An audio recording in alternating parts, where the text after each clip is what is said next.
It's hard to talk about aggression without talking about alcohol, because alcohol is a major factor in many examples of violence and crime.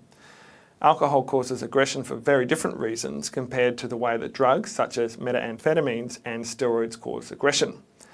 Have you heard the phrase alcohol myopia? Myopia means short-sightedness or lack of intellectual insight. Alcohol myopia is a theory that has been developed to explain the effects that alcohol causes on individuals' perceptual and cognitive functioning. Researchers found that excessive intake of alcohol on a single occasion leads the individual to be more sensitive to the immediate environmental cues. It increases an individual's reactivity to what's happening to them in the moment and reduces their ability to regulate their impulses, as well as their ability to think carefully about the future consequences of their actions. Anyone who's had the experience of drinking too much alcohol can relate to a kind of foggy feeling that occurs after you've had too much to drink. You start to lose track of the bigger picture. You can only manage to focus on the people in front of you and what's happening to you at the time. You may have heard the term beer goggles. It's the idea that people become more attractive when they've been drinking. When people are drinking, they're in a bubble where they're not thinking about the future as much as when they're not drinking. This is actually one of the reasons why some people find drinking enjoyable. As humans, we spend a lot of time either reflecting on the past or planning for the future. This is something we're very good at, but sometimes it can become too much.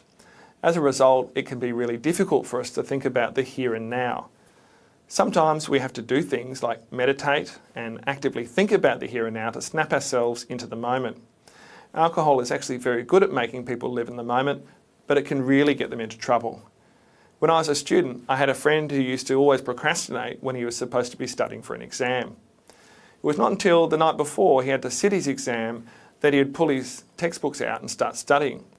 Of course, this was incredibly stressful for him. To calm himself down, my friend would have a glass of wine.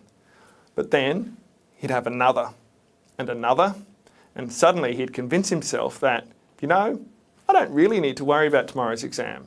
The exam will kind of look after itself. So after having a few too many glasses of wine, everything appeared to be perfectly fine to him. He'd start playing video games and then forget about his exam. He was more concerned about enjoying himself and having fun than the consequences of failing his exam the next day. And of course, it was really fun for him at the time. But when he woke up the next day, he had massive regrets about what he had done the night before. When people are under the influence of alcohol, they're more likely to initiate violence than when they're sober. People are more likely to swing a punch at somebody because they're not thinking about the what then. What happens after they swing that punch? Even though alcohol is not a primary contributor to violence, as most people who consume alcohol do so without becoming aggressive, there's been some evidence showing an association between the consumption of alcohol and violence. According to the World Health Organization, globally, 5.9% of all deaths are caused by harmful use of alcohol. This equates to approximately 3.3 million deaths around the world.